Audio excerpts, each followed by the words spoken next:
Abatuuze b'e Kasokoso kumpi n'ekireka mu Kampala beekalakaasizza nga bawakanya engeri abakulembeze b'ekitundu kino gye balemeddwamu okubakolera oluguudo olutuuse n'okubaawula ku bitundu by'eruzira mutungo.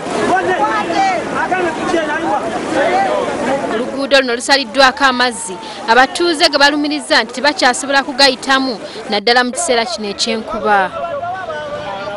Tulibeera ku kkubo twagala batukolere ekkubo twagala kkubo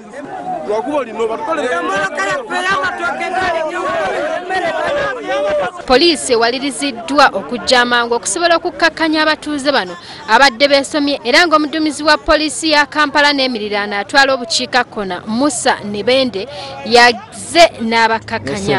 Okuvanga bwe yaleeta bigoma asindike inginiya bafune simenti bajje basibe ebintu bino ayina bitrakita birungi nnyo biyinza okukolera. Oluvannyuma abatuuze bakkakkanye ne batandika okutegulula ebigoma bye babadde batadde mu kkubo. Abatuuze bawadde abakulembeze b'e Nakawa ne Wakiso ennaku 2 okulaba nga bakola oluguudo awatali ekyo bagenda kuddamu okwekalakaasa. Ndi Dana Kagere Mugera wamu ne Paul Matovu ku OBS TV mu Kampala.